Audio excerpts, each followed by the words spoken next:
Stone Cold Steve Austin और Dwayne the Rock Johnson attitude era के दो सबसे बड़े स्टार्स थे जिन्होंने WWE की हेल्प करी थी काफी हद तक मंडे नाइट वॉर्स जीतने के लिए। और फर्क नहीं पड़ता था कि ये फेस है या फिर हील है, लोग इनको देखना पसंद करते थे और इनके सारे मैचेस इंपॉर्टेंट फील होते थे।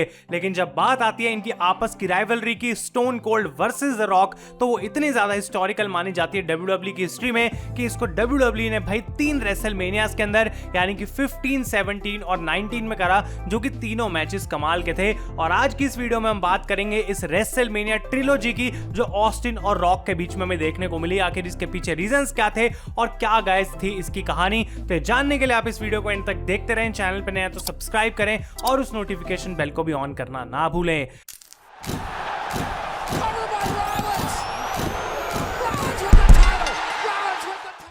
तो गाइस मैं हूं आयुष और आप देख रहे हैं रेसल इंडिया और स्वागत है आपका आज की इस नई WWE एक्सप्लेन्ड की वीडियो में, जहां पे हम बात करने वाले हैं ऑस्टिन और रॉक की ट्रिलोजी के बारे में जो रेसलमेनिया में इनके 3 मैच हमें देखने को मिले थे। अब सबसे पहली बात यहां पे ये आती है कि भाई ऑस्टिन और विंस की फ्यूड चल रही थी जब, तो WWE को एक ऐसा सुपरस्टार चाहिए था जो विंस को रिप्रेजेंट कर सके, यानी कि एक हील चाहिए था। और जबकि विंस मैकमैन की एक ऑलरेडी फैक्शन थी जिसका नाम था द कॉर्पोरेशन, उसके अंदर सुपरस्टार्स थे big boss man, Ken Shamrock. इनमें से कोई भी इतना बड़ा स्टार नहीं था जो कि स्टोन कोल्ड से रेसलमेनिया में लड़ सके, क्योंकि ऑस्टिन ऑलरेडी अंडरटेकर, केन और मिक फोली जैसे नामों को हरा चुके थे। तो WWE ने डिसाइड करा कि हम द रॉक को पिक करेंगे, क्योंकि उस समय रॉक का मोमेंटम काफी बढ़िया था और एक हील टर्न उनका करवाएंगे ताकि ऑस्टिन के साथ उनकी फ्यूड जो है वो सेटअप करी जा सके। तो सर्वाइवर सीरीज 1998 में WWE ने 1 नाइट टूर्नामेंट बुक करा जहां पे रॉक और मिक फोली का मैच हो रहा था फाइनल्स में फॉर द टाइटल, और यहाँ पे फोली रिप्रेजेंट कर रहे थे गाइस विंस मैकमैन को। लेकिन रॉक के पास इतना मोमेंटम था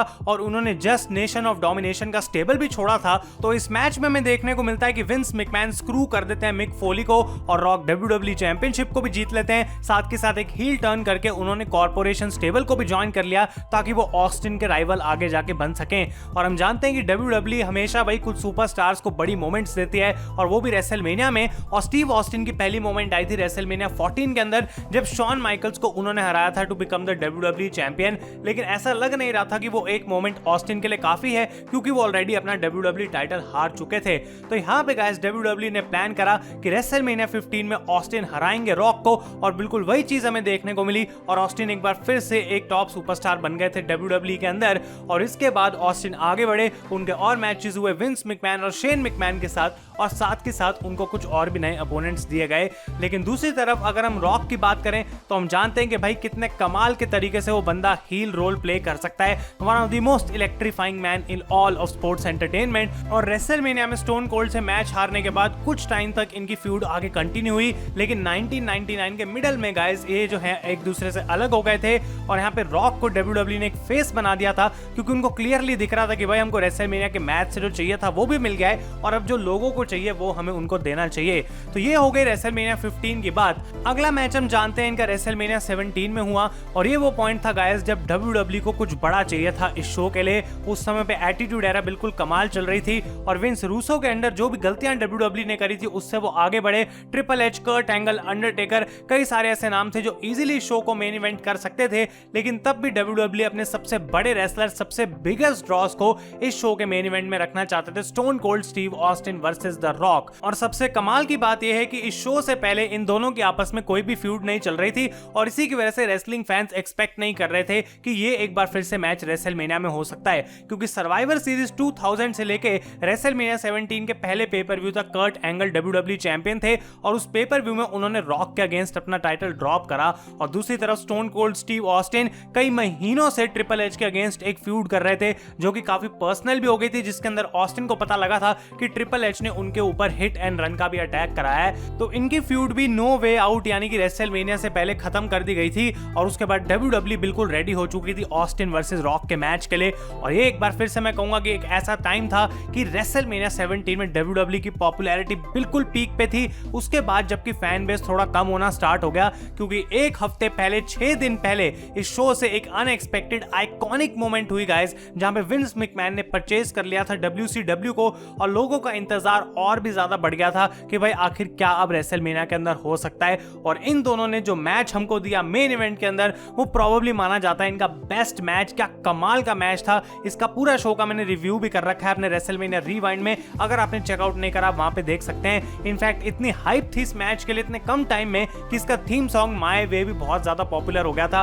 और बिल्कुल एक ही वर्ड में अगर इसको डिस्क्राइब करना हो तो गाइस हम कह सकते हैं ये था बिल्कुल मैजिक। और एक बार फिर से इस मैच के अंदर स्टोन कोल्ड स्टीव ऑस्टिन ने द रॉक को हरा दिया, लेकिन इस कमाल की मोमेंट के बाद काफी सारे चेंजेस आए और WWE ने कुछ ऐसे डिसीजंस लिए जिसका पॉजिटिव और नेगेटिव इफेक्ट भी पड़ा। स्टोन कोल्ड स्टीव ऑस्टिन ने गाइस अपना ये पॉपुलर जो है हील टर्न करा रेसलमेनिया के अंदर और विंस मैकमैन को उन्होंने ज्वाइन कर लिया, जिसने बेसिकली ऑस्टिन के वो फैन फेवरेट कैरेक्टर को खत्म कर दिया। और जबकि काफी सारी आइकॉनिक चीजें उस कैरेक्टर के अंदर भी ऑस्टिन ने करी थी, लेकिन WWE अब उतने पैसे नहीं कमा पा रही थी जितने वो फेस ऑस्टिन के थ्रू कमा पा रहे थे। और दूसरी तरफ अगर हम बात करें तो द रॉक भाई WWE से कुछ टाइम के लिए दूर चले गए थे, क्योंकि उनकी मूवी द ममी रिटर्न्स की शूटिंग स्टार्ट होने वाली थी, जो कि एक्चुअली में फर्स्ट स्टेप था जब रॉक ने अपना कदम रखा था हॉलीवुड के अंदर।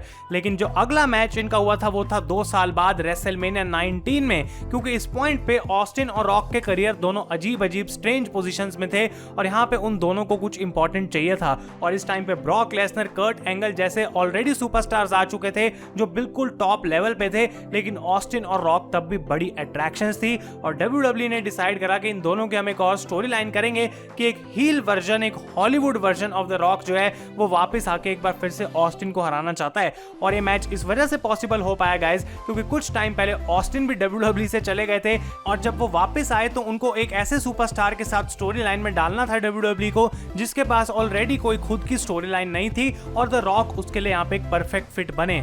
तो गाइस रेसलमेनिया 19 का जो मैच था वो अपने आप में बहुत ज्यादा आइकॉनिक था, क्योंकि रॉक ने ना ही सिर्फ finally stone Cold Steve Austin को हराया और उनके ऊपर वो रेसलमेनिया में विक्ट्री भी ली, लेकिन इन दोनों सुपरस्टार्स के लिए काइंड ऑफ और WWE के लिए ये एक एंड ऑफ एन एरा थी, क्योंकि स्टोन कोल्ड स्टीव ऑस्टिन की नेक इंजरीज जो हैं वो और ज्यादा बद से बदतर हो गई थी और उनको रिटायर होना पड़ा क्योंकि वो जानते थे कि वो और आगे कंपीट नहीं कर पाएंगे। और दूसरी तरफ रॉक जो है अपने नए चैप्टर में आगे बढ़ रहे थे और फुल टाइम एक्टिंग शेड्यूल उनका स्टार्ट हो गया था हॉलीवुड के अंदर। और गाइस इसके बाद रॉक ने गोल्डबर्ग को पुट ओवर करा और गोल्डबर्ग को WWE में स्ट्रॉन्ग दिखाया उनके डेब्यू के बाद, ताकि उस चीज से WWE को फायदा हो सके और उसके अगले 7 साल तक जो है वो रॉक WWE में नहीं आए क्योंकि उनका एक्टिंग शेड्यूल हुआ।